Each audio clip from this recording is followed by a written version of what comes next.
Hello dear students, આપણે લાસ્ટમાં ડાયસેકેરાઇડ topic over કરેલો હતો. Disaccharide one of the very important topic among the carbohydrate.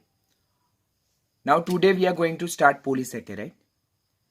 Very બિગિનિંગમાં first લેક્ચરમાં આપણે કાર્બોહાઈડ્રેટનું વર્ગીકરણ જોયેલું. કાર્બોહાઈડ્રેટનું વર્ગીકરણ જેમાં જળ વિભાજનને અંતે મળતી મોનોસેકેરાઇડના આધારે આપણે જોયેલું. તો મોનોસેકેરાઇડ, ઓલિગોસેકેરાઇડ અને તેમાં પોલીસેકેરાઇડ આવતું હતું.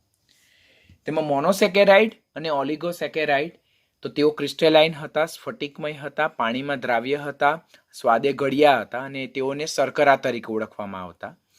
જ્યારે પોલીસેકેરાઇડ તેઓ એમોર્ફસ હતા, અસ્ફટિકમય હતા, પાણીમાં અદ્રાવ્ય હતા, તેઓ ટેસ્ટલેસ હતા, સ્વાદવિહીન હતા અને તેમને આપણે બિનશર્કરા તરીકે ઓળખીએ. તો પહેલું જ પોલીસેકેરાઇડની કેરેક્ટરિસ્ટિકમાં આપણે શું યાદ રાખવાનું? ધે આર નોન સુગર, એટલે તેઓ બિનશર્કરા છે. શા માટે બિનશર્કરા છે? બીકોઝ દે આર ટેસ્ટલેસ, સ્વાદવિહીન છે. તેઓ અસ્ફટિકમય છે, એમોર્ફસ છે, બરાબર, નોન ક્રિસ્ટલાઇન છે, માટે પાણીમાં કેવા છે? અદ્રાવ્ય છે. આ જે પોલીસેકેરાઇડ જે છે તેમાં મોટે ભાગે ડી પ્લસ ગ્લુકોઝ એટલે ડી વિન્યાસ ધરાવતો ગ્લુકોઝના અસંખ્ય એકમો એકબીજા સાથે ગ્લાયકોસિડિક બંધથી જોડાય અને સંઘનન પોલિમર બનાવે છે. હવે સંઘનન પોલિમર એટલે શું? તો જ્યારે અસંખ્ય નાના નાના એકમો એકબીજા સાથે જોડાય, જોડાણ સ્થાનેથી પાણીના અણુ દૂર થાય અને જે પોલિમર બને તેને શું કહેવાય? સંઘનન પોલિમર. આના પછીના પોલિમર ચેપ્ટરમાં આપણે વધારે ડિટેલમાં શીખીશું. પણ અત્યારે યાદ રાખવાનું કે પોલીસેકેરાઇડ જે છે, પોલીસેકેરાઇડ, પોલી જો વર્ડ જો પોલી પ્લસ સેકેરાઇડ એટલે અસંખ્ય નાના નાના મોનોસેકેરાઇડ એકમો એકબીજા સાથે ગ્લાયકોસિડિક બંધથી જોડાઈને સંઘનન પોલિમર બનાવે. શા માટે સંઘનન? કારણ કે મોનોસેકેરાઇડ એકમ તે કોણ? ડી પ્લસ ગ્લુકોઝના અસંખ્ય એકમો જ્યારે એકબીજા સાથે જોડાય તો જોડાણ સ્થાનેથી પાણીનો અણુ દૂર થાય છે, માટે એને સંઘનન પોલિમર કહેવાય. એના ઉદાહરણ કયા છે? તો મોસ્ટ ઇમ્પોર્ટન્ટ એક્ઝામ્પલ જે છે તમારે હંમેશા યાદ રાખવાના જ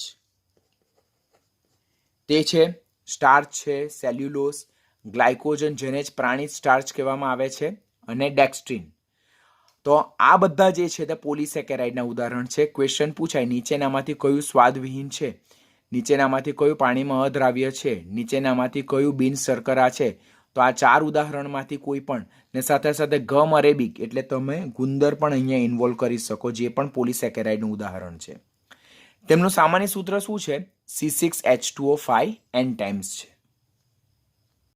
હવે સ્ટાર્ચ જે છે જેને આપણે એમાઇલમ કહીએ છીએ, સ્ટાર્ચને શું કહીએ છીએ? એમાઇલમ. તો તે મુખ્યત્વે બે ભાગનું બનેલું હોય. ફર્સ્ટ જેને આપણે એમાઇલોઝ કહીએ છીએ, સેકન્ડ જે છે તેને શું કહેવાય છે? એમાઇલોપેક્ટિન. એમાઇલોઝ જે છે તો તે કુલ સ્ટાર્ચ છે તેનો 15 થી 20% ભાગ એમાઇલોઝનો બનેલો છે. ઓછો સ્ટાર્ચનો ઓછો ભાગ એમાઇલોઝનો બનેલો છે. જ્યારે સ્ટાર્ચનો 85 થી 80% ભાગ શાનો બનેલો છે? એમાઇલોપેક્ટિનનો બનેલો છે.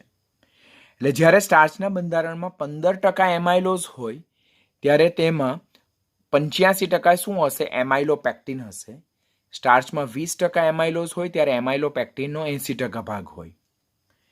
એમાઇલોઝ જે છે તેમાં આલ્ફા ડી પ્લસ ગ્લુકોઝના 200 થી 1000 જેટલા એકમો જોવા મળે. કારણ કે એમાઇલોઝ તો સ્ટાર્ચનો ઓછો ભાગ રોકે છે, તો તેમાં આલ્ફા ડી પ્લસ ગ્લુકોઝના 200 થી 1000 જેટલા એકમો જોવા મળે. જ્યારે એમાઇલોપેક્ટિન કે જે સ્ટાર્ચનો મેજર પાર્ટ કવર કરે છે તેમાં આલ્ફા ડી પ્લસ ગ્લુકોઝના 2000 થી 3000 જેટલા એકમો જોવા મળે. ત્રીજો ડિફરન્સ, એમાઇલોઝ જે છે તો તેમાં અસંખ્ય આલ્ફા ડી પ્લસ ગ્લુકોઝના એકમો C1OC4 ગ્લાયકોસિડિક સાંકળથી જોડાઈને બરાબર શૃંખલા રચે છે, બરાબર ચેન બનાવે છે, પરંતુ તેમાં કોઈ પણ જાતની શાખા જોવા મળતી નથી. There is absent of branch. આમ એમાઇલોઝ એ કેવું છે? રેખીય શાખા રહિત બંધારણ છે. એ કેવું છે? રેખીય શાખા રહિત બંધારણ છે. એની કમ્પેરિઝનમાં હું શું કહેવા માંગુ છું? ખ્યાલ આવ્યો ને? This is major point of difference. એમાઇલોઝમાં અસંખ્ય આલ્ફા ડી પ્લસ ગ્લુકોઝના એકમો C1OC4 ગ્લાયકોસિડિક બંધથી જોડાઈને અસંખ્ય શૃંખલા રચે, પરંતુ એમાં કોઈ પણ જગ્યાએ શાખા જોવા મળતી નથી. શાખા એટલે બ્રાન્ચ, બરાબર? શાખા એટલે બ્રાન્ચ, અને શાખા અને શૃંખલા બંને ડિફરન્ટ છે. શૃંખલા એટલે ચેઇન, શાખા એટલે બ્રાન્ચ. અસંખ્ય આલ્ફા ડી પ્લસ ગ્લુકોઝના એકમો C1OC4 ગ્લાયકોસિડિક બંધ દ્વારા જોડાય અને તેઓ શાખા રચતા નથી, શૃંખલા રચે છે, ચેઇન રચે છે. માટે તેમનું બંધારણ રેખીય શાખા રહિત બંધારણ છે, બ્રાન્ચલેસ સ્ટ્રક્ચર.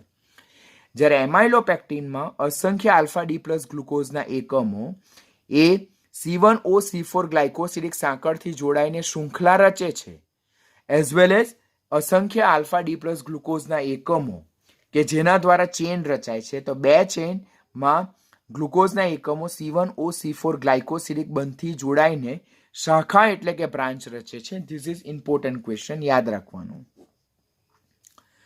શૃંખલા ચેઇન રચાય છે કયા બે કાર્બન વચ્ચે? C1OC4 કાર્બન વચ્ચે. જ્યારે શાખા બ્રાન્ચ રચાય છે C1OC6 વચ્ચે. આમ એમાઇલોઝનું બંધારણ શાખા રહિત છે, જ્યારે એમાઇલોપેક્ટિનનું બંધારણ કેવું છે? શાખીય શાખામય છે. It is having branch, it is branchless. એ પાણીમાં દ્રાવ્ય છે બીકોઝ એમાં શાખા નથી, એટલે એનું બંધારણ સરળ છે. તેઓ પાણીમાં અદ્રાવ્ય છે બીકોઝ તેમનું બંધારણ જટિલ છે, that is due to presence of branch. બીજી એક કેરેક્ટરિસ્ટિક ટેસ્ટ જે આપણે ખાસ યાદ રાખવાની કે એમાઇલોઝની જલીય દ્રાવણની જ્યારે આયોડિનના જલીય દ્રાવણ ઓર પોટેશિયમ આયોડાઇડનું પાણીમાં બનાવેલું આયોડિન અને પાણીમાં બનાવેલું જલીય દ્રાવણ સાથે પ્રક્રિયા થાય તો એમાઇલોઝ એ બ્લુ કલર પ્રોડ્યુસ કરે છે, અને જેને ગરમ કરવામાં આવે તો એ ડિસઅપિયર થાય એટલે દૂર થાય, ને પાછું ઠંડુ કરવામાં આવે તો પાછો બ્લુ કલર ડિસઅપિયર થયેલો જે છે તે પાછો રીઅપિયર થાય. તો that is the characteristic test of amylose. એમાઇલોઝની આયોડિનના જલીય દ્રાવણ સાથે ઓર પોટેશિયમ આયોડાઇડનું આયોડિન અને પાણીમાં બનાવેલા દ્રાવણ સાથે પ્રક્રિયા કરવામાં આવે તો એમાઇલોઝ બ્લુ કલર પ્રોડ્યુસ કરશે, જેને અને આ દ્રાવણને જો ગરમ કરવામાં આવે તો બ્લુ કલર અદ્રશ્ય થાય, ડિસઅપિયર થાય, અને પાછું ઠંડુ પાડવામાં આવે તો પાછો રીઅપિયર થાય. તો that is the CT, confirmatory test of amylose. But amylopectin જે છે તો આયોડિનના જલીય દ્રાવણ સાથે કોઈ પણ જાતનો બ્લુ કલર પ્રોડ્યુસ કરતો નથી. હવે સ્ટાર્ચમાં એમાઇલોઝ હાજર છે, માટે સ્ટાર્ચ એ આયોડિનના દ્રાવણ સાથે બ્લુ કલર પ્રોડ્યુસ કરે છે. That will indicate the presence of the amylose, not the presence of the amylopectin. એટલે નીટ લેવલનો ક્વેશ્ચન શું પૂછાય કે સ્ટાર્ચની જ્યારે આયોડિનના જલીય દ્રાવણ સાથે પ્રક્રિયા થાય તો એ બ્લુ કલર પ્રોડ્યુસ કરે. That indicate the presence of dash amylose, amylopectin what? તો that indicate the presence of amylose, not the presence of amylopectin, કારણ કે એમાઇલોપેક્ટિન તો આયોડિનના જલીય દ્રાવણ સાથે બ્લુ કલર પ્રોડ્યુસ કરતો નથી. સ્ટાર્ચનું જ્યારે જળ વિભાજન થાય ડાયસ્ટેઝ એન્ઝાઇમની હાજરીમાં તો એ માલ્ટોઝ આપે. માલ્ટોઝનું જળ વિભાજન માલ્ટેઝની હાજરીમાં થાય તો એમાં ડી પ્લસ ગ્લુકોઝના અસંખ્ય એકમો મળે, અને તે ઝાઇમેઝની હાજરીમાં પ્રક્રિયા કરીને શું આપશે? આપણને ઇથેનોલ આપશે. સ્ટાર્ચ પર બેક્ટેરિયા એક્ટેટ થાય તો it will produce acetone as a one product, અને સ્ટાર્ચ જે છે તેમાં આપણને આલ્ફા ગ્લાયકોસિડિક બંધ જોવા મળે. આપણે લાસ્ટમાં જોયેલું હતું ગ્લાયકોસિડિક બંધનો પ્રકાર કે જ્યારે કાર્બોહાઈડ્રેટમાં ગ્લાયકોસિડિક બંધ બને અને એ ગ્લાયકોસિડિક બંધ બનાવવામાં જે એનોમરિક કાર્બન વપરાય તે એનોમરિક જે ટાઈપનું હોય તે ગ્લાયકોસિડિક બંધનો પ્રકાર નક્કી કરે. એટલે સપોઝ આપણે વાત કરીએ માલ્ટોઝ, તો માલ્ટોઝ જે છે તેમાં આલ્ફા ગ્લાયકોસિડિક બંધ જોવા મળે. શા માટે આલ્ફા ગ્લાયકોસિડિક બંધ જોવા મળે? બીકોઝ માલ્ટોઝમાં C1OC4 ગ્લાયકોસિડિક બંધ જોવા મળે, અને તેમાં પહેલા મોનોસેકેરાઇડનો anomeric carbon that is C1 carbon glycosidic બંધ બનાવવામાં વપરાય, અને એ એનોમરિક કાર્બન પર OH નીચે છે એટલે આલ્ફા ડી પ્લસ ગ્લુકોઝ છે. માટે માલ્ટોઝમાં કયા પ્રકારનો ગ્લાયકોસિડિક બંધ જોવા મળે છે? આલ્ફા ટાઈપનો ગ્લાયકોસિડિક બંધ જોવા મળે. બરાબર? તો ગ્લાયકોસિડિક બંધ આલ્ફા હોઈ શકે, બીટા હોઈ શકે, ઓર આલ્ફા બીટા બંને ટાઈપનો હોઈ શકે. તો એ કયા બેઝ પર નક્કી થાય? જ્યારે કાર્બોહાઈડ્રેટના બંધારણમાં ગ્લાયકોસિડિક બંધ બને છે તો તે ગ્લાયકોસિડિક બંધ બનાવવામાં જે એનોમરિક કાર્બન પરનો OH ઇન્વોલ્વ થાય છે તે એનોમરિક કાર્બનનો જે ટાઈપ હોય આલ્ફા એનો આલ્ફા ટાઈપ ઓર બીટા ટાઈપ, તેના બેઝ પરથી ગ્લાયકોસિલિક બંધનો પ્રકાર નક્કી થાય. લેક્ટોઝ છે તેમાં બીટા ગેલેક્ટોઝનો આલ્ફા કાર્બન એનોમરિક કાર્બન અંદર ઇન્વોલ્વ થાય છે. શેમાં? લેક્ટોઝ જે છે જેમાં બીટા ડી પ્લસ ગેલેક્ટોઝનો એનોમરિક કાર્બન અંદર ઇન્વોલ્વ થાય, માટે લેક્ટોઝમાં બીટા ગ્લાયકોસિલિક બંધ હાજર છે. સુક્રોઝમાં આલ્ફા ડેશ બીટા ટાઈપનો ગ્લાયકોસિલિક બંધ હાજર છે, જ્યારે સ્ટાર્ચમાં કયા પ્રકારનો બંધ હાજર છે? આલ્ફા ગ્લાયકોસિલિક બંધ હાજર છે, જેમાં જે શૃંખલા છે, ચેન છે, તે C1OC4 ગ્લાયકોસિલિક બંધથી જોડાય, જ્યારે શાખા જે બ્રાન્ચ જે છે તે C1OC6 ગ્લાયકોસિલિક બંધથી જોડાય છે. અહીંયા એમાઇલોઝનું બંધારણ દર્શાવ્યું છે, જેમાં અસંખ્ય આલ્ફા ડી પ્લસ ગ્લુકોઝના એકમો C1OC4 ગ્લાયકોસિલિક બંધથી જોડાય. તેમાં કયો ગ્લાયકોસિલિક બંધ જોવા મળે છે? આલ્ફા ગ્લાયકોસિલિક બંધ જોવા મળે છે. શા માટે આલ્ફા ગ્લાયકોસિલિક બંધ જોવા મળે? કારણ કે આ જે મોનોસેકેરાઇડ એકમ છે તેનો એનોમરિક કાર્બન C1 કાર્બન છે. ગ્લુકોઝનો એનોમરિક કાર્બન કોણ હોય? C1 કાર્બન હોય, અને તેના પર OH કઈ બાજુએ છે? નીચે બાજુનો છે. એટલે આ મોનોસેકેરાઇડ એ આલ્ફા ગ્લુકોઝ છે, અને તેનો એનોમરિક કાર્બન એ ગ્લાયકોસિલિક બંધ બનાવવામાં વપરાય. માટે આ જે છે ગ્લાયકોસિલિક બંધ તે કયા પ્રકારનો છે? આલ્ફા પ્રકારનો. Getting what I am saying? શા માટે આલ્ફા પ્રકારનો છે? બીકોઝ અહીંયા C1OC4 ગ્લાયકોસિલિક બંધ બને છે, તેમાં કયો એનોમરિક કાર્બન? C4 એનોમરિક કાર્બન છે કે C1? તો એ C1 એનોમરિક કાર્બન છે, અને તેમાં OH કઈ બાજુએ છે? નીચેની બાજુએ છે, એટલે આલ્ફા OH છે. બરાબર. માટે આ ગ્લાયકોસિલિક બંધનો પ્રકાર કેવો છે? આલ્ફા. જો અહીંયા એનોમરિક કાર્બન પરનો OH એ બીટા OH હોય, એટલે કે ઉપરની સાઈડ હોય, અને તે જો બંધ બનાવવામાં વપરાતો હોય તો એ બંધને કયો કહેવાય? આલ્ફા બંધ કહેવાય. આ બીટા બંધ કહેવામાં આવે. તો આમ એમાઇલોઝ છે તેમાં શૃંખલા જોવા મળે છે, આપણને ચેઇન જોવા મળે છે, રેખીય શૃંખલા.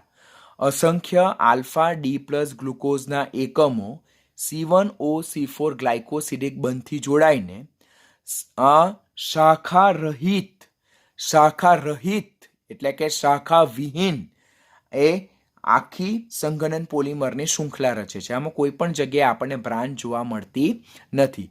ધેટ્સ વાય ઇટ ઇઝ બ્રાન્ચલેસ, શાખા રહિત છે. જ્યારે એમાઇલોપેક્ટિનની વાત કરીએ આપણે, તો એમાઇલોપેક્ટિનમાં જો કે 2 આલ્ફા ડી પ્લસ ગ્લુકોઝની જે શૃંખલા તો તે C1OC6 ગ્લાયકોસિલિક બંધ દ્વારા બરાબર શૃંખલા આ બે શૃંખલા છે. શૃંખલા એટલે શું? ચેન, જેમાં અસંખ્ય આલ્ફા ડી પ્લસ ગ્લુકોઝના એકમો C1OC4 ગ્લાયકોસિલિક બંધથી જોડાય. આવી જુદી જુદી શૃંખલા ચેન તે એકબીજા સાથે C1OC6 ગ્લાયકોસિલિક સાંકળથી બ્રાન્ચ રચે એટલે કે શાખા રચે છે. તો this is structure of amylopectin. એમાઇલોપેક્ટિનમાં C1OC4 ગ્લાયકોસિલિક સાંકળ દ્વારા આપણને શું રચાય છે? શૃંખલા રચાય છે, ચેન રચાય છે, જ્યારે C1OC6 ગ્લાયકોસિલિક બંધ દ્વારા બ્રાન્ચ એટલે કે શાખાનું નિર્માણ થાય છે.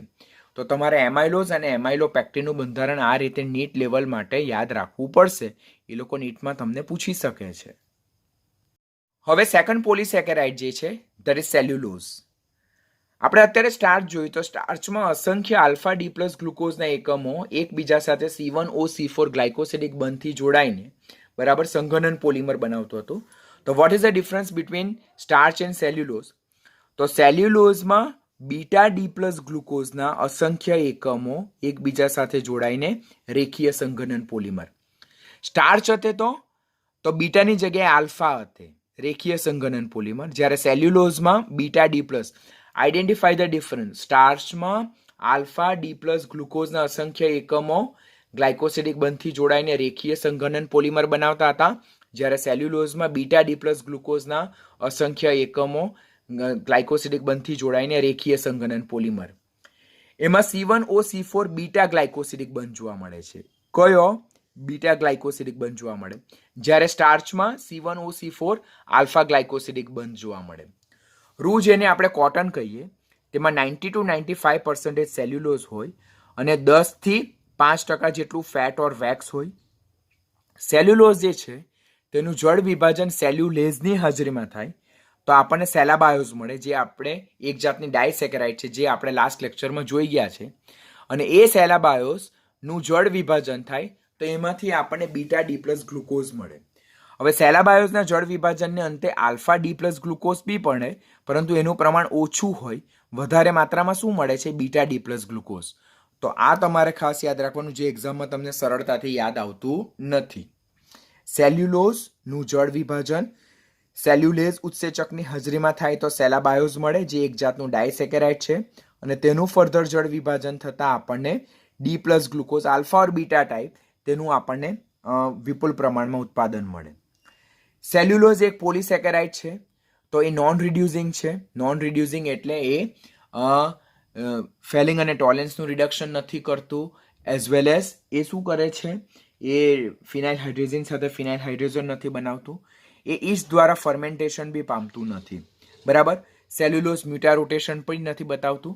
આપણે લાસ્ટ લેક્ચરમાં જ ઓલરેડી ડિસ્કશન કરેલું હતું કે બધી જ રિડ્યુસિંગ શર્કરા મ્યુટારોટેશન દર્શાવે, જ્યારે બધી જ નોન રિડ્યુસિંગ શર્કરા મ્યુટારોટેશન દર્શાવતું નથી. રિડ્યુસિંગ અને નોન રિડ્યુસિંગ શર્કરાના ઉદાહરણ કયા? તો બધા જ monosaccharide, glucose, galactose, fructose, મેનોઝ, ribose, ડીઓક્સીરિબોઝ, આ બધા જ મોનોસેકેરાઇડ. અને સુક્રોઝ સિવાયના ડાયસેકેરાઇડ તે રિડ્યુસિંગ શર્કરા છે. રિડ્યુસિંગ શર્કરાના ઉદાહરણ કયા કયા? બધા જ મોનોસેકેરાઇડ. કયા કયા? ગ્લુકોઝ, ગેલેક્ટોઝ, પછી મેનોઝ, પછી ફ્રુક્ટોઝ, ડીઓક્સીરિબોઝ, રિબોઝ, આ બધા જ એ રિડ્યુસિંગ શર્કરા છે. વધુમાં ડાયસેકેરાઇડમાં સુક્રોઝ સિવાયના ડાયસેકેરાઇડ રિડ્યુસિંગ શર્કરા છે. જ્યારે સુક્રોઝ એકમાત્ર ડાયસેકેરાઇડ અને બધા જ પોલીસેકેરાઇડ એ કેવા છે? નોન રિડ્યુસિંગ શર્કરા. કયા નોન રિડ્યુસિંગ છે? સુક્રોઝ એકમાત્ર ડાયસેકેરાઇડ અને બધા જ પોલીસેકેરાઇડ એ નોન રિડ્યુસિંગ છે. બરાબર. તેઓ પેપરના ઉત્પાદનમાં ખાસ વપરાય. કોણ? સેલ્યુલોઝ. તો it is widely use in a production of paper, manufacturing of paper. Cellulose જે છે તો તેનું મનુષ્ય દ્વારા પાચન થઈ શકતું નથી, બીકોઝ મનુષ્યના શરીરમાં બરાબર એન્ઝાઇમ સેલ્યુલેઝ જે છે તે શું હોય છે? એબ્સન્સ હોય છે. અને સેલ્યુલોઝના એબ્સન્સને કારણે સેલ્યુલોઝનું પાચન મનુષ્ય દ્વારા થઈ શકતું નથી. પ્રાણીઓના મેમેલિયન્સ જે દુધાળા પ્રાણીઓ જે છે તેમના શરીરમાં સેલ્યુલેઝ હોય, અને સેલ્યુલેઝ હોય જેને કારણે તેઓ સેલ્યુલોઝનું પાચન કરી શકે છે. હવે ફાઈબર એટલે કે રેસાઓની જો વાત કરીએ તો કોટન એટલે કે રૂ એ પ્લાન્ટ ફાઈબર છે, એટલે વનસ્પતિજન્ય રેસા છે કે જે સેલ્યુલોઝના બનેલા છે. ખાસ યાદ રાખજો. રૂ એ વનસ્પતિજન્ય રેસા છે કે જે સેલ્યુલોઝનું બનેલું છે, જ્યારે એનિમલ ફાઈબર એટલે કે પ્રાણીજ રેસાઓ લાઈક વૂલ એટલે કે ઊન અને સિલ્ક જે છે તે કેવા છે? પોલીપેપ્ટાઇડ છે. Cotton is a plant fibre which is made up of cellulose. બરાબર. જ્યારે animal fibre like wool and silk, wool એટલે ઊન અને સિલ્ક એટલે રેશમ, તેઓ કેવા છે? પોલીપેપ્ટાઇડ છે. ખાસ યાદ રાખજો. નીચેનામાંથી કયા રેસા પોલીપેપ્ટાઇડના ઉદાહરણ છે? કયા રેસા સેલ્યુલોઝ એટલે કે પોલીસેકેરાઇડના ઉદાહરણ છે? તો એ આવડવું જોઈએ. પછી સેલ્યુલોઝ જે છે તે ખૂબ મોટો અણુ છે.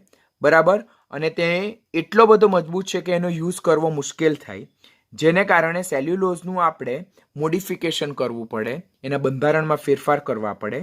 અને એના બંધારણમાં ફેરફાર કરતી વખતે એની જે લોંગ જે ગ્લાયકોસિડિક ચેન જે છે તેને બ્રેકડાઉન કરવું પડે અને તેને લાંબી શૃંખલામાંથી ટૂંકી શૃંખલામાં રૂપાંતર કરવું પડે. અને જેને કારણે જુદી જુદી પ્રક્રિયાઓ ઇન્વોલ્વ થયેલી છે. તો તે જુદી જુદી પ્રક્રિયામાં પહેલી પ્રક્રિયા જે છે તો તે પહેલી પ્રક્રિયા કઈ છે? તો that is cupra ammonium process. Cupra ammonium process, the process which is use to modified the cellulose. એટલે સેલ્યુલોઝના બંધારણમાં ફેરફાર કરવા માટેની પ્રક્રિયાઓ તે કઈ કઈ છે?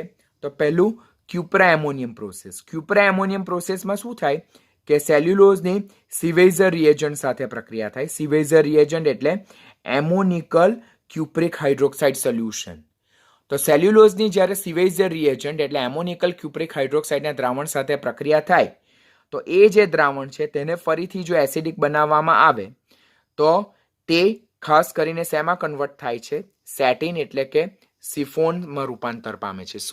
સિફોન જે છે તો chiffon is a one kind of cloth which is most expensive and it is semi synthetic cellulose. ખાસ યાદ રાખજો હો, નીટ માટે આ બધા પોઈન્ટ એક્સ્ટ્રા પોઈન્ટ છે જે તમારે ખાસ યાદ રાખવાના. સિફોન ક્લોથ, બરાબર, ખાસ કરીને ફિલ્મ એક્ટર્સ જે છે અને જે હાઈફાઈ પીપલ્સ જે છે, બરાબર, તો તેઓ સિફોનના ક્લોથ્સ ખાસ પ્રિફર કરે because it is very light in weight and it is ખાસ એ જે જનરલી મોસ્ટ એક્સપેન્સિવ છે. તો સિફોન, જેને જ આપણે સેટિન પણ કહીએ, સેટિન ક્લોથ, એ સેમી સિન્થેટિક સેલ્યુલોઝ છે અને તે કેવી રીતે મેળવવામાં આવે તો સેલ્યુલોઝની સિવેઝર રિએજન્ટ એમોનિકલ ક્યુપ્રિક હાઇડ્રોક્સાઇડના દ્રાવણ સાથે પ્રક્રિયા કરવાથી આપણે સિફોન સિલ્કને મેળવી શકીએ છીએ. સેકન્ડ વન જે છે તો that is viscous process. Viscous પ્રોસેસમાં સેલ્યુલોઝની સોડિયમ હાઇડ્રોક્સાઇડ અને કાર્બન ડાયસલ્ફાઇડ સાથે પ્રક્રિયા કરવામાં આવે અને એનાથી વિસ્કોસ રેસા મળે, જેને મોડિફાઈડ સેલ્યુલોઝ પણ કહેવામાં આવે. એને જ મર્સેરાઇઝ કોટન પણ કહેવામાં આવે, ચળકાટવાળું રૂ પણ કહેવામાં આવે. પછી થર્ડ વન જે છે નાઇટ્રો પ્રોસેસ. નાઇટ્રો પ્રોસેસમાં સેલ્યુલોઝનું નાઇટ્રેશન કરવામાં આવે અને તેમાંથી આપણને ટ્રાયનાઇટ્રો સેલ્યુલોઝ મળે છે. શું મળે છે? ટ્રાયનાઇટ્રો સેલ્યુલોઝ મળે, બરાબર. એને સેલ્યુલોઇડ બી કહેવાય, સેલોફેન બી કહેવાય, કોલોઇડન બી કહેવાય ઓર નાઇટ્રો સેલ્યુલોઝ ફોર્મ બી કહેવાય. It is generally use as a gun cotton which is a powerful explosive. એ વિસ્ફોટકનું ઉદાહરણ છે અને તેને ફાઇબર તરીકે એટલે કે ફેબ્રિક તરીકે ઉપયોગમાં લઈ શકાતું નથી. તો આપણને ક્વેશ્ચન પૂછાય કે ગન કોટન એ શું છે? તો gun cotton that is trinitro cellulose છે. કેવી રીતે મેળવવામાં આવે? સેલ્યુલોઝની HNO3 સાથેની નાઇટ્રેશન પ્રોસેસ દ્વારા મેળવવામાં આવે છે. અને લાસ્ટ વન છે which is also very important which is included in polymer chapter as well, acetate process, જેમાં સેલ્યુલોઝની એસિટિક એનહાઇડ્રેટ સાથે એસિડિક મધ્યમમાં એસિટાઇલેશન પ્રક્રિયા કરવામાં આવે તો સેલ્યુલોઝ ડાયએસિટેટ મળે અને આ જે સેલ્યુલોઝ ડાયએસિટેટ મળે છે તેને શું કહેવામાં આવે છે? Rayon, which is artificial silk, જેને આપણે કૃત્રિમ સિલ્ક કહીએ છીએ. વેરી ઇમ્પોર્ટન્ટ ક્વેશ્ચન, હો, યાદ રાખજો. તો કૃત્રિમ સિલ્ક કેવી રીતે મેળવવામાં આવે? તો સેલ્યુલોઝની એસિટિક એનહાઇડ્રાઇડ સાથે એસિડિક મધ્યમમાં એસિટાઇલેશન પ્રક્રિયા કરવામાં આવે તો સેલ્યુલોઝ ડાયએસિટેટ મળે અને આ સેલ્યુલોઝ ડાયએસિટેટને આપણે શું કહીએ છીએ? રેયોન.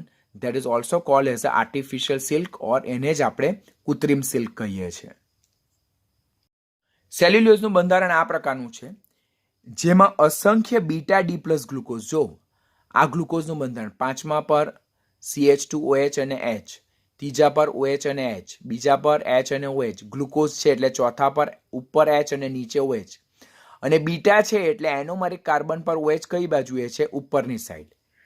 તો પહેલા મોનોસેકેરાઇડનો એનોમરિક કાર્બન પરનો OH અને અપકમિંગ એટલે કે બીજા જે મોનોસેકેરાઇડ છે ગ્લુકોઝ છે તેનો ચોથા કાર્બનનો જે OH છે તો તે C1OC4 એ ગ્લાયકોસિડિક બંધ બનાવવામાં વપરાય છે અને આ લિંક શું છે? બીટા લિંકેજ છે. જો આપણે સ્ટાર્ચ જોયું એમાઇલોઝ અને એમાઇલોપેક્ટિન, તેમાં આલ્ફા લિંકેજ જોઈ. શા માટે આલ્ફા લિંકેજ જોઈ? કારણ કે ગ્લાયકોસિડિક બંધ બનાવવામાં વપરાતો એનોમરિક કાર્બન જે છે તેના પર OH નીચે સાઈડ હતો. શેમાં? એમાઇલોઝ એમાઇલોપેક્ટિનમાં જે C1OC4 ગ્લાયકોસિડિક બંધ બનતો હતો તેમાં ગ્લાયકોસિડિક બંધ બનાવવામાં વપરાતો જે એનોમરિક કાર્બન હતો તેનો OH નીચેની સાઈડ હતો એટલે આલ્ફા ટાઈપનો હાઇડ્રોક્સિલ ગ્રુપ હતો. જ્યારે સેલ્યુલોઝમાં જે છે તો C1OC4 ગ્લાયકોસિડિક બંધ બનાવવામાં વપરાય છે. C1OC4 ગ્લાયકોસિડિક બંધ બને તેમાં જે મોનોસેકેરાઇડ એકમનો એનોમરિક કાર્બન બંધ બનાવવામાં વપરાય છે તો તેનો OH કયા પ્રકારનો છે? બીટા ટાઈપનો છે એટલે અપર સાઈડ છે, જેને કારણે સેલ્યુલોઝમાં કઈ લિંક જોવા મળે છે? Beta linkage. આ આલ્ફા લિંકેજ, બીટા લિંકેજ તે નીટ માટેનો મોસ્ટ ઇમ્પોર્ટન્ટ ક્વેશ્ચન. ગ્લાયકોસિડિક બંધ આલ્ફા ઓર બીટા ટાઈપ છે તે કેવી રીતે નક્કી કરી શકાય? તો જે ગ્લાયકોસિડિક બંધ બને છે તેમાં જે એનોમરિક કાર્બન યુઝમાં આવે છે તે એનોમરિક કાર્બનનો OH ઉપર છે કે નીચે છે તેના બેઝ પરથી આલ્ફા અને બીટા નક્કી થાય છે.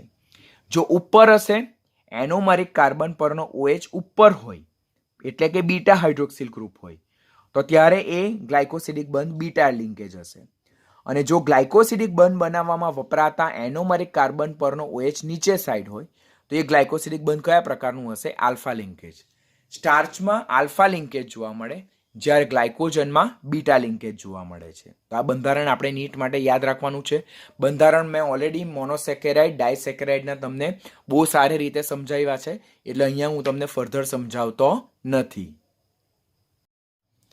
અને લાસ્ટ વન જે છે ધેટ ઇઝ ગ્લાયકોજન. બરાબર, પોલીસેકેરાઇડમાં લાસ્ટ છે ગ્લાયકોજન. ગ્લાયકોજનમાં પણ સ્ટાર્ચની જેમ આલ્ફા ડી પ્લસ ગ્લુકોઝના અસંખ્ય એકમો એ સંઘનન પોલિમરાઇઝેશન દ્વારા જોડાઈને કન્ડેન્સેશન પોલિમર બનાવે. સ્ટાર્ચમાં આલ્ફા ડી પ્લસ ગ્લુકોઝ હતો, બરાબર.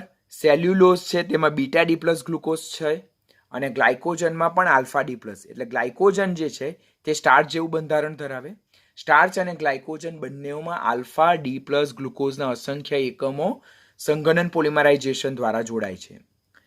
ગ્લાયકોજનનું જ્યારે જળ વિભાજન બીટા એમાઇલેઝની હાજરીમાં થાય તો માલ્ટોઝ મળે. એ માલ્ટોઝનું જળ વિભાજન થતાં આપણને આલ્ફા ડી પ્લસ ગ્લુકોઝના અસંખ્ય એકમો મળે. બીટા પણ મળે, પરંતુ આલ્ફાની સંખ્યા વધારે હોય. આ ગ્લાયકોજન શરીરમાં સંગ્રહ ક્યાં પામે? તો શરીરમાં લીવર છે, જેને યકૃત કહેવાય, મસલ્સ એટલે કે સ્નાયુ, અને બ્રેઇન એટલે કે મગજમાં એ ખાસ કરીને સ્ટોર થાય. It is also present in yeast as well as the fungi. જ્યારે ફાસ્ટિંગ કન્ડિશન હોય, એટલે કે જ્યારે આપણે ઉપવાસ કરતા હોય, એક્સરસાઇઝ કરતા હોય, ત્યારે શરીરમાં જે ગ્લુકોઝની રિક્વાયરમેન્ટ છે તે કોના દ્વારા ફૂલફિલ થતી હોય? ગ્લાયકોજન દ્વારા. ફાસ્ટિંગ અને એક્સરસાઇઝ કન્ડિશનમાં glycogen will be break down and it will provide you lots of unit of glucose which can be act like a energy resources. તો ઉપવાસ અને જ્યારે આપણે શારીરિક એક્સરસાઇઝ કરતા હોઈએ તો ત્યારે ગ્લાયકોજન બ્રેકડાઉન થાય અને એનું રૂપાંતર ગ્લુકોઝમાં થાય, જે આપણને ઉર્જા પ્રોવાઈડ કરે છે. ગ્લાયકોજનને પ્રાણી સ્ટાર્ચ પણ કહેવામાં આવે, એનિમલ સ્ટાર્ચ પણ કહેવામાં આવે, because it is only available in animals, it is absent in plant Kingdom. બરાબર, કારણ કે એને પ્રાણી સ્ટાર્ચ એટલા માટે કહેવામાં આવે બીકોઝ તે સ્ટાર્ચનું કયો એકમ? એમાઇલોપેક્ટિન સાથે બંધારણમાં સામ્યતા દર્શાવે છે. નીટ માટે આ પોઈન્ટ યાદ રાખજો હા પ્લીઝ. નીચેનામાંથી કયું કાર્બોહાઈડ્રેટને પ્રાણી સ્ટાર્ચ તરીકે ઓળખવામાં આવે છે? તો ગ્લાયકોજન. શા માટે પ્રાણી જ?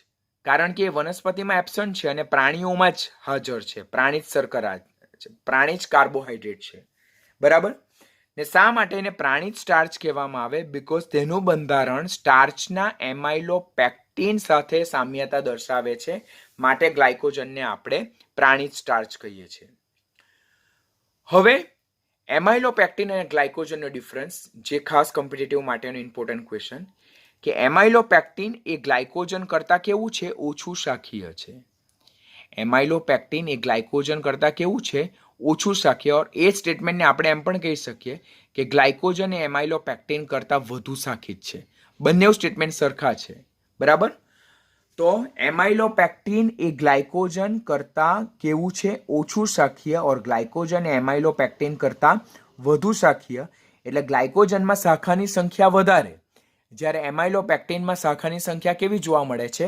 ઓછી જોવા મળે છે. તો આપણે અહીંયા ખાલી યાદ રાખવાનું, શાખાની સંખ્યા, શાખા એટલે બ્રાન્ચ, તો તે શેમાં વધારે છે?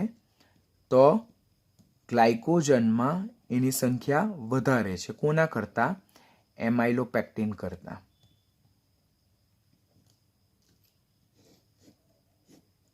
શાખાની સંખ્યા જોઈએ તો ગ્લાયકોજનમાં એમાઇલોપેક્ટિન કરતાં શાખાની સંખ્યા કેવી જોવા મળે છે? વધારે જોવા મળે છે. આ સ્ટેટમેન્ટને આપણે એમ પણ કહી શકીએ કે એમાઇલોપેક્ટિન કે જેમાં શાખાની સંખ્યા ઓછી છે, તો તેમાં આલ્ફા ડી પ્લસ ગ્લુકોઝ શૃંખલાની લંબાઈ કેવી જોવા મળે છે? ગ્લાયકોજન કરતાં વધારે જોવા. તો આ બંને સ્ટેટમેન્ટ તમારે ખાસ યાદ રાખવાનું. Glycogen chains are much shorter than amylopectin. કારણ કે ગ્લાયકોજનમાં શાખાની સંખ્યા વધારે જોવા મળે તો તેમાં શૃંખલાની લંબાઈ ઓછી થઈ જાય, જ્યારે એમાઇલોપેક્ટિનમાં શાખાની સંખ્યા ઓછી જોવા મળે તો તેમાં શૃંખલાની લંબાઈ શું થઈ જાય છે? વધી જાય છે. તો that's all about the glycogen. બરાબર. તો આ રીતે તમારે આખું કાર્બોહાઈડ્રેટ પ્રિપેર કરવાનું છે.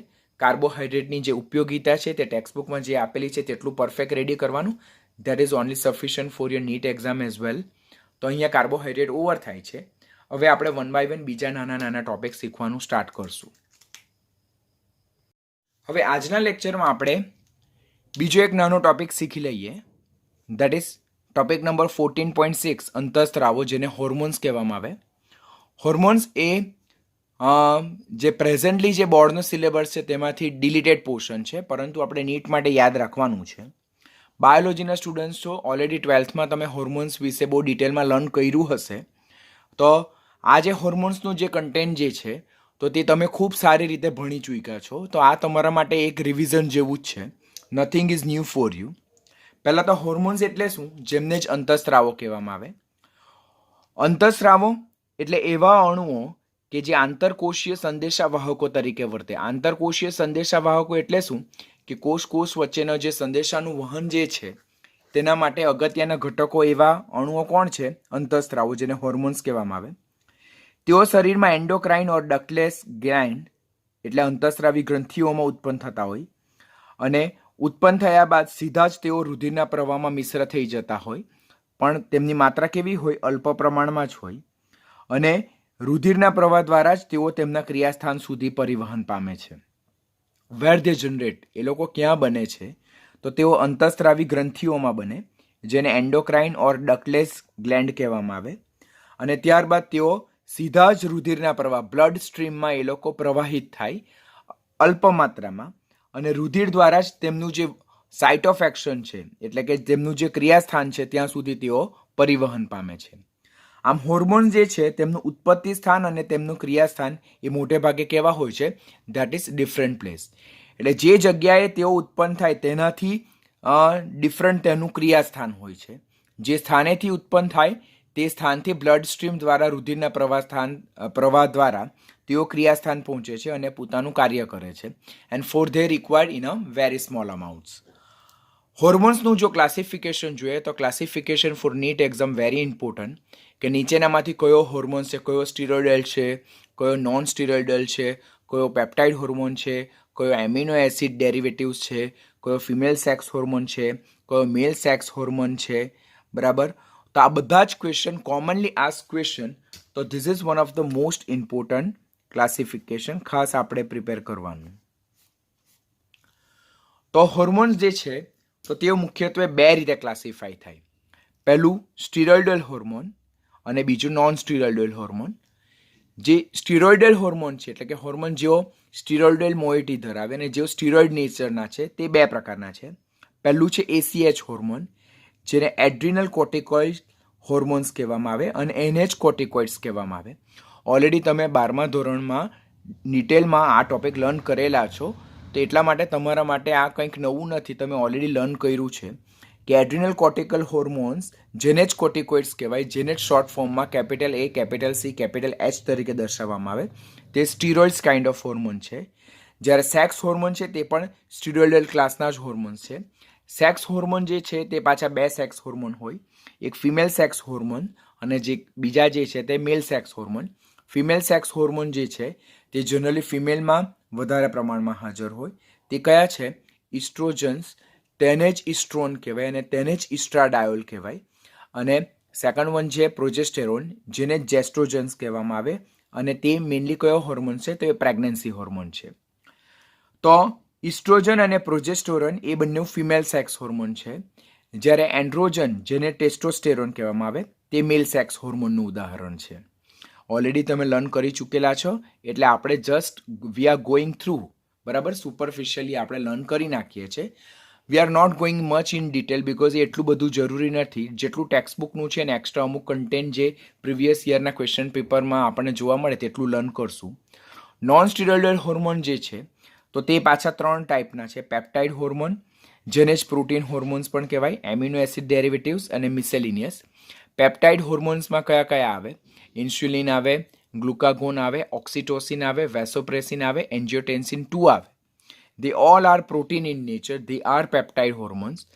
જ્યારે થાઇરોઇડ હોર્મોન અને એડ્રિનાલિન, બરાબર, જેને આપણે એપિનેફ્રિન કહીએ છીએ, અને નોર એડ્રિનાલિન, નોર એપિનેફ્રિન, તો they are amino acid derivatives. અને મિસેલિનિયસમાં કયા કયા આવે છે? પ્રોસ્ટાગ્લેન્ડિન્સ અને સાઇટોકાઇનિન્સ આવે. તો these are the non steroidal hormone. તો ફર્સ્ટ એન્ડ મોસ્ટ હોર્મોન્સ જે છે તેનું ક્લાસિફિકેશન સ્ટીરોઇડલ હોર્મોન અને નોન સ્ટીરોઇડલ હોર્મોન તરીકે થાય. સ્ટીરોઇડલમાં ACH અને સેક્સ હોર્મોનમાં female sex hormone, male sex hormone, અને નોન સ્ટીરોઇડલ હોર્મોનમાં peptide hormone, amino acid derivative. Will start from the steroidal hormone. Steroidal હોર્મોનમાં પહેલો હોર્મોન જે છે that is adrenal cortex hormone, જેને જ આપણે કોર્ટિકોઇડ્સ કહીએ છીએ. એને જ કોર્ટિઝોન, એને જ કોર્ટિકોસ્ટેરોન અને એને જ આલ્ડોસ્ટેરોન કહીએ છીએ. These are the synonyms of the ACH hormone, adrenal cortex hormone. From where they secrete, એટલે કે જે ઓર્ગન ઓફ સિક્રેશન છે તે કયું છે? એડ્રિનલ કોર્ટેક્સ છે. તેના બે ટાઈપ છે. ACH ઓર કોર્ટિકોઇડ્સ જે છે, કોર્ટિકોસ્ટેરોન જે છે તે બે પ્રકારના છે. પહેલું છે ગ્લુકોકોર્ટિકોઇડ્સ અને સેકન્ડ વન છે મિનરલોકોર્ટિકોઇડ્સ. બંનેના વર્કિંગ મિકેનિઝમ ડિફરન્ટ છે. ગ્લુકોકોર્ટિકોઇડ્સનું શરીરમાં શું કાર્ય છે? તો તેઓ શરીરમાં ફેટ, કાર્બોહાઈડ્રેટ અને પ્રોટીનના મેટાબોલિઝમમાં અગત્યનો ભાગ ભજવે. સો they will control the metabolism of fat, carbohydrates as well as protein inside the body. પછી સોજો ઉત્પન્ન કરવાવાળી જે પ્રક્રિયાઓ છે તેનું પણ એ નિયમન કરે. તણાવ એટલે કે સ્ટ્રેસ જ્યારે આવે તે પ્રક્રિયા કરવામાં પણ તેઓ ખાસ ઇન્વોલ્વ થયેલા હોય. તો that are the function of the ગ્લુકોકોર્ટિકોઇડ્સ.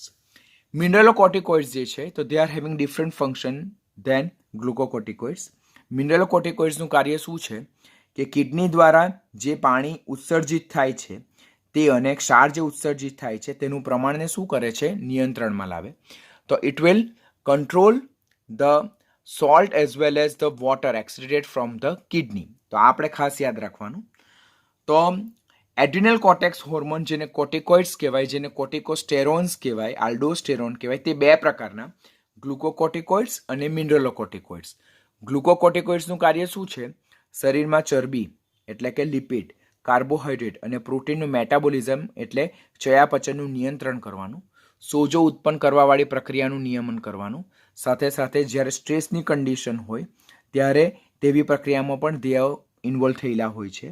જ્યારે મિનરલોકોર્ટિકોઇડ્સનું જે કાર્ય શું છે તે કિડની દ્વારા જે પાણી અને સોલ્ટ એટલે ક્ષાર જે ઉત્સર્જિત થાય છે તેના પ્રમાણને નિયંત્રિત કરવાનું કાર્ય કરે છે. જો શરીરમાં એડ્રિનલ કોર્ટેક્સ યોગ્ય રીતે કાર્ય ન કરતો હોય તો કઈ કઈ સમસ્યાઓ સર્જાય? તો હાઇપોગ્લાયસેમિયા સર્જાય. હાઇપોગ્લાયસેમિયા એટલે શું? કે શરીરમાં ગ્લુકોઝનું પ્રમાણ ઘટી જાય, પછી શરીરમાં વીકનેસ આવે, નબળાઈ આવે અને તણાવની ગ્રાહ્યતામાં વધારો થાય, એટલે કે સ્ટ્રેસ લેવલ વધી જાય છે. When adrenal cortex is not functioning properly.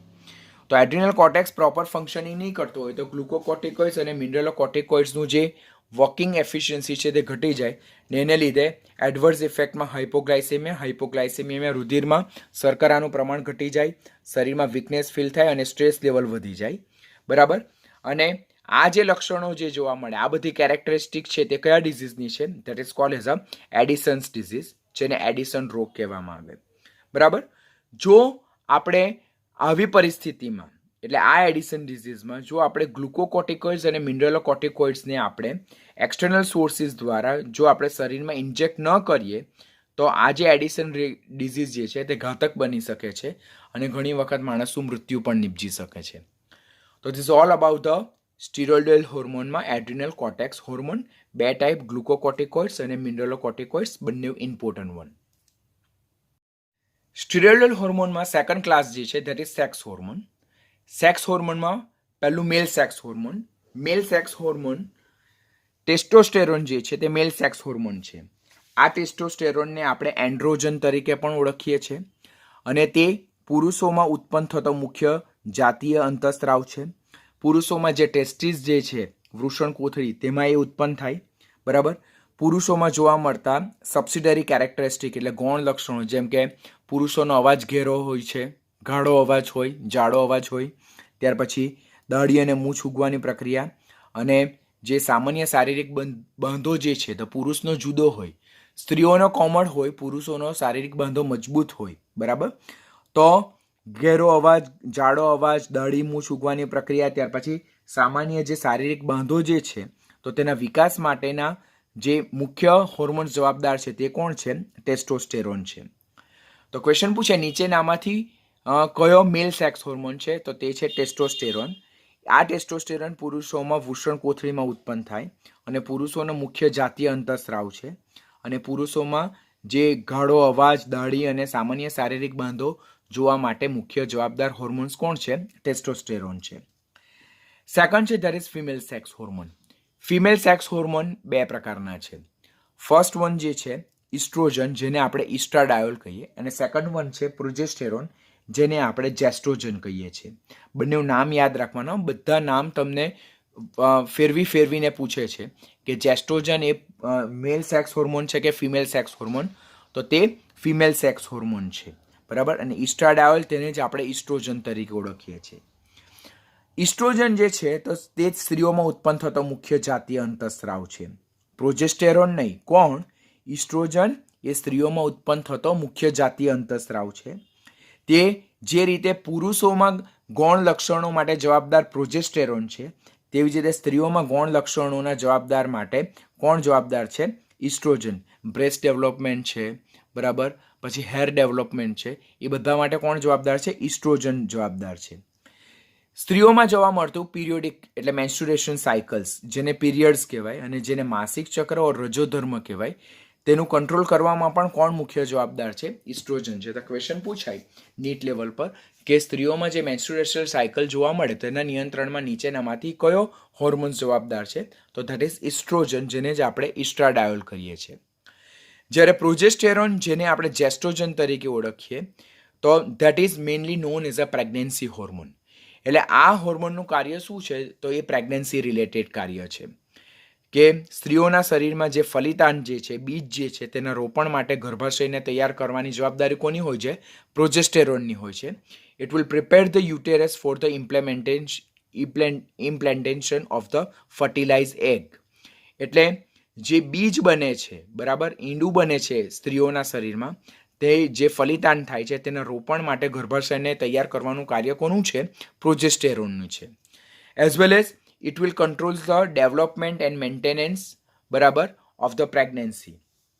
એટલે સ્ત્રીઓમાં જે છે તો મેન્ટેનન્સ કોનું કરે છે? પ્રેગ્નન્સીનું ડેવલપમેન્ટ કરવા માટે પણ, અને એ પ્રેગ્નન્સીનું ડેવલપમેન્ટ મેન્ટેનન્સ કરવા માટે પણ કોણ જવાબદાર છે? પ્રોજેસ્ટેરોન જવાબદાર છે. તો પ્રોજેસ્ટેરોન જે છે તેનું કાર્ય શું છે? તો પ્રોજેસ્ટેરોન એ પ્રેગ્નન્સી હોર્મોન છે. પ્રેગ્નન્સી જનરેટ કરવા માટે, ડેવલપ કરવા માટે અને એ પ્રેગ્નન્સીને મેન્ટેન રાખવા માટે પ્રોજેસ્ટેરોન ખાસ જવાબદાર છે. જે સ્ત્રીઓના શરીરમાં પ્રોજેસ્ટેરોનનું લેવલ પ્લસ માઇનસ થતું હોય અને પ્રોપર માત્રામાં સિક્રેટ નહીં થતું હોય, તો તેવી સ્ત્રીઓમાં પ્રેગ્નન્સીના રિલેટેડ ખાસ પ્રોબ્લેમ જનરેટ થાય. That's why it is most important hormone for the development of the pregnancy in the female body. Second છે સ્ટીરોઇડલ હોર્મોન ઓવર. હવે નોન સ્ટીરોઇડલ હોર્મોન, તેમાં પેપ્ટાઇડ હોર્મોન, જેને જ પ્રોટીન હોર્મોન્સ કહેવામાં આવે. તેમાં ફર્સ્ટ ઓફ ઓલ જે છે દેટ ઇઝ ઇન્સ્યુલિન, જેને આપણે હાઇપોગ્લાયસેમિક ફેક્ટર પણ કહીએ. શા માટે હાઇપોગ્લાયસેમિક ફેક્ટર કહીએ તે હું લેટર ઓન એક્સપ્લેન કરું.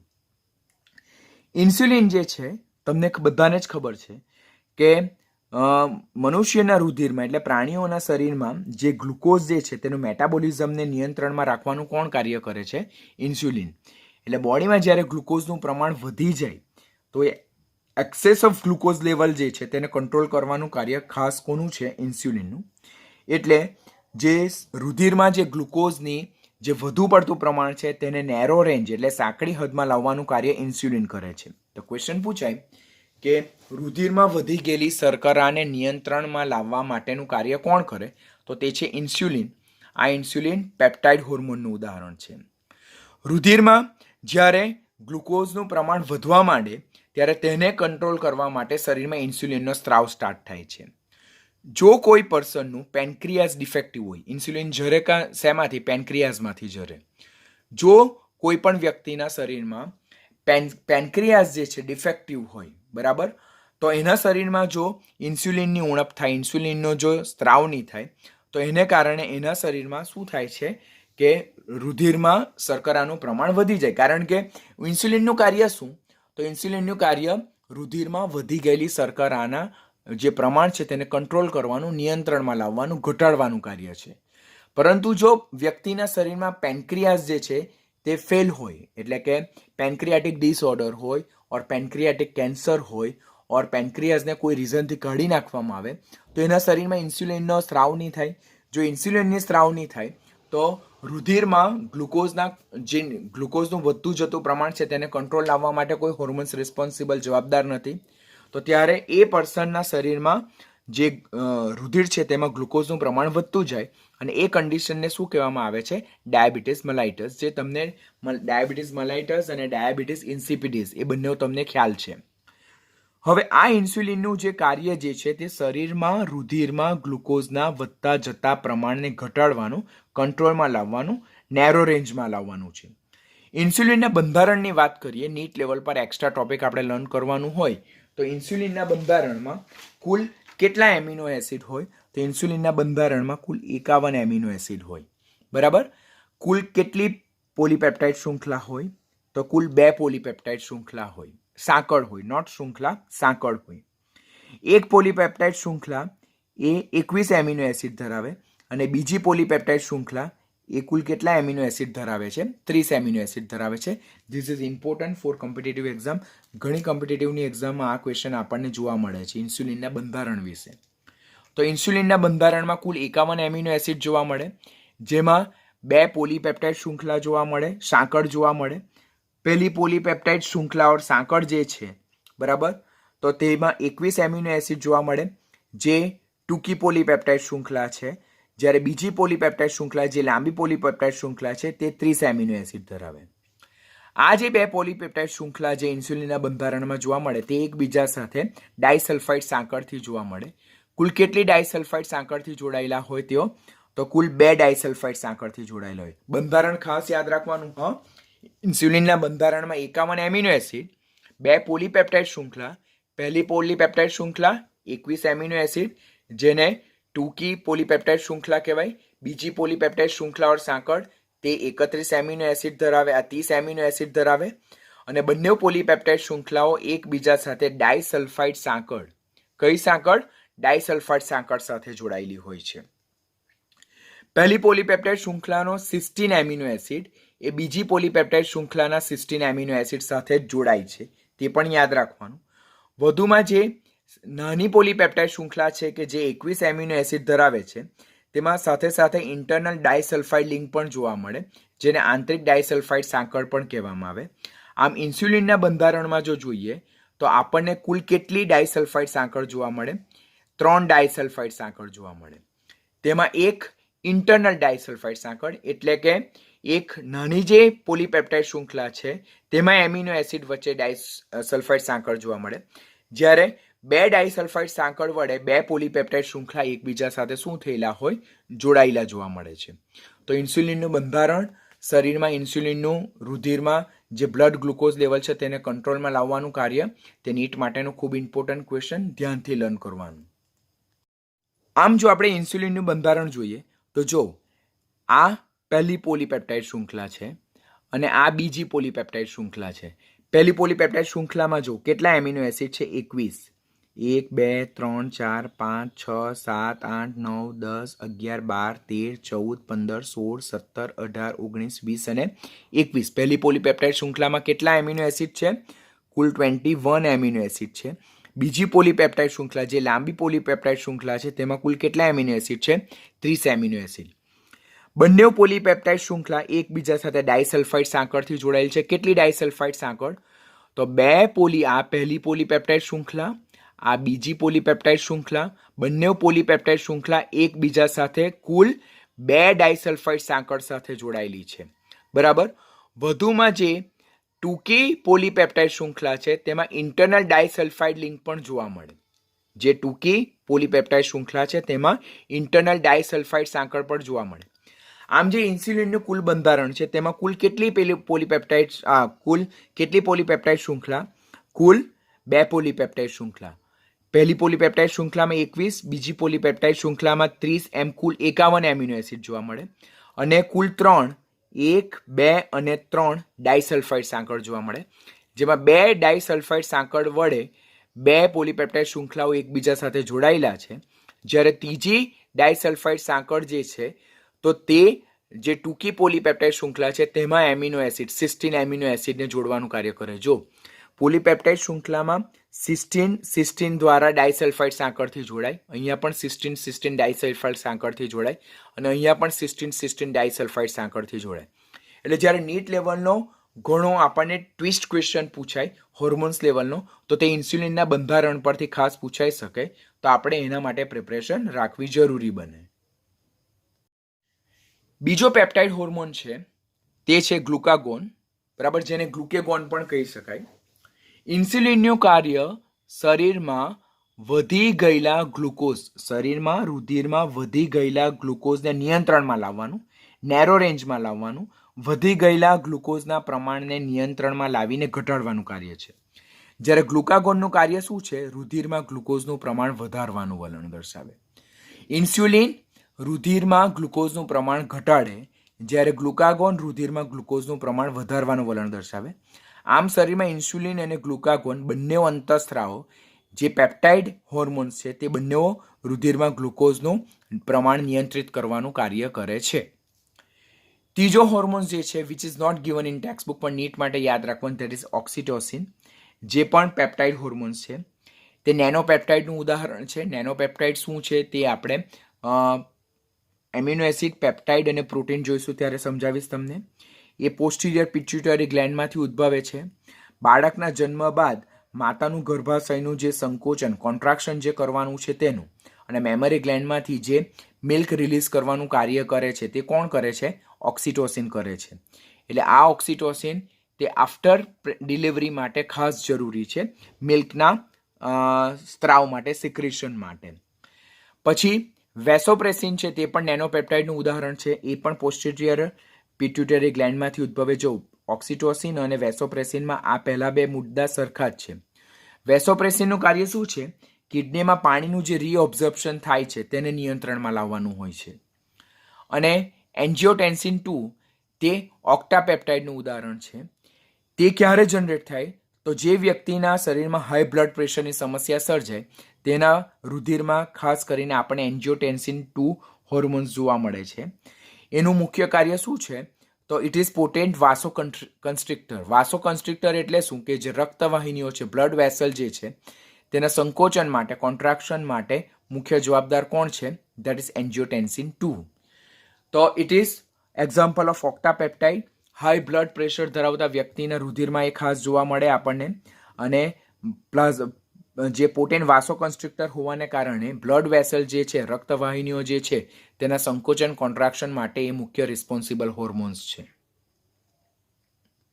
અને લાસ્ટ વન જે છે ધેટ ઇઝ અમાઇન હોર્મોન. અમાઇન હોર્મોનમાં પહેલો જ આપણે એડ્રીનાલિન, જેને આપણે એપિનેફ્રિન કહીએ. એડ્રીનાલિન તેને જ શું કહેવાય? એપિનેફ્રિન. નોર એડ્રીનાલિન, નોર એપિનેફ્રિન તે આપણે ઓલરેડી ચેપ્ટર નંબર 16, બરાબર, કેમિસ્ટ્રી ઇન એવરીડે લાઈફ તેમાં જોઈ ગયેલું છે કે નોર એપિનેફ્રિન ઓર નોર એડ્રીનાલિનનું પ્રમાણ જો શરીરમાં કોઈક રીઝનથી ઘટી જાય તો તેને લીધે માણસમાં શું આવે છે? ડિપ્રેશન આવે છે, એન્ઝાઇમેટિક ડિગ્રેડેશન થાય. તો નોર એડ્રીનાલિન, નોર એપિનેફ્રિન તેનું કાર્ય શું છે? મનુષ્યની મનોદશા જે છે તેમાં ફેરફાર લાવવાનું, મનુષ્યને પ્રસન્ન ચિત્ત રાખવાનું, એને ડિપ્રેશનમાંથી બહાર લાવવા માટે નોર એડ્રીનાલિનનું ઊંચું પ્રમાણ જરૂરી છે. જો કોઈ વ્યક્તિ ડિપ્રેશનથી પીડિત હોય તો એના શરીરમાં નોર એડ્રીનાલિન, નોર એપિનેફ્રિનનું પ્રમાણ શું થઈ જાય? ઘટી જાય છે. એ નોર એડ્રીનાલિન હતો, નોર એપિનેફ્રિન હતો. આ એડ્રીનાલિન છે જેને આપણે એપિનેફ્રિન કહીએ છીએ. એડ્રીનાલિન ઓર એપિનેફ્રિનને જ આપણે ફાઇટ ઓર ફ્લાઇટ હોર્મોન કહીએ. કરો યા મરો, કાં ફાઇટ કરો કાં ભાગી જાઓ, બરાબર. તો from the given below which one is known as a fight or flight hormone? તો ધેટ ઇઝ એડ્રીનાલિન, જેને એપિનેફ્રિન કહેવાય.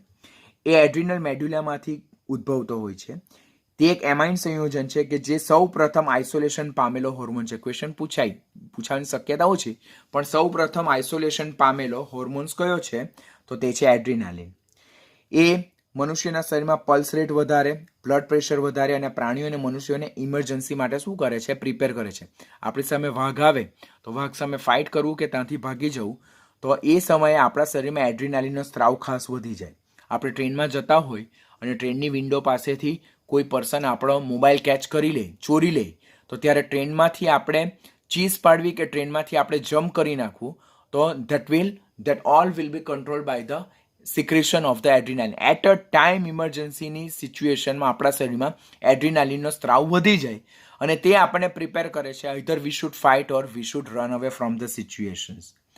આમ ઇમરજન્સી વખતે એડ્રીનાલિન જે છે તે શરીરમાં લીવરમાં રહેલા જે ગ્લાયકોજન છે તેનું ગ્લુકોઝમાં રૂપાંતર કરે અને ચરબીનું શેમાં રૂપાંતર કરે છે?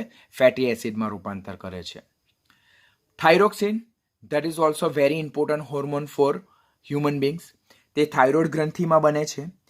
તે ટાયરોસિન જે એક પ્રકારનો એમિનો એસિડ છે તેનો આયોડિન યુક્ત વ્યુત્પન્ન છે. આ સ્ટેટમેન્ટ ખાસ યાદ રાખજો કે ટાયરોસિન કે જેનો આયોડિન યુક્ત વ્યુત્પન્ન એ કયો હોર્મોન છે? તો ધેટ ઇઝ થાઇરોક્સિન. ટાયરોસિન નો આયોડિન યુક્ત વ્યુત્પન્ન તે કોણ છે? થાઇરોક્સિન છે.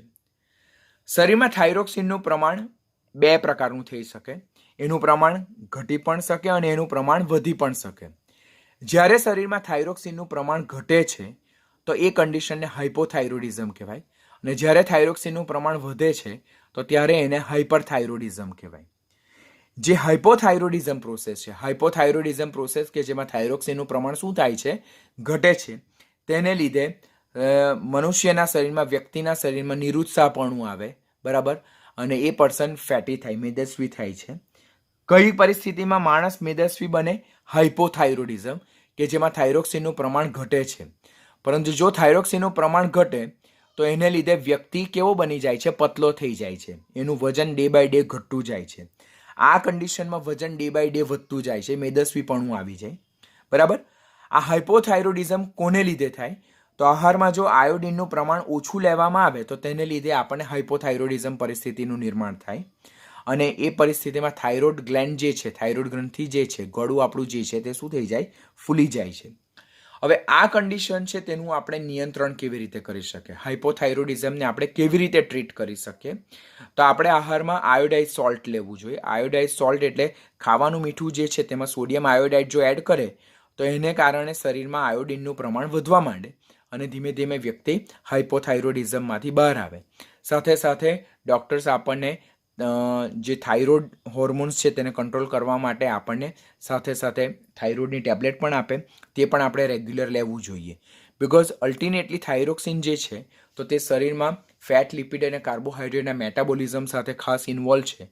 તો જો થાઇરોક્સિનનું પ્રમાણ વ્યવસ્થિત નહીં હોય, હાઇપોથાઇરોઇડિઝમ થાય, બધા મેટાબોલિઝમ ડિસ્ટર્બ થાય તો એને કારણે મનુષ્યના શરીરમાં બીજી અનેક સમસ્યાનું સર્જન થઈ જવાની શક્યતા છે. તો this all about the hormones.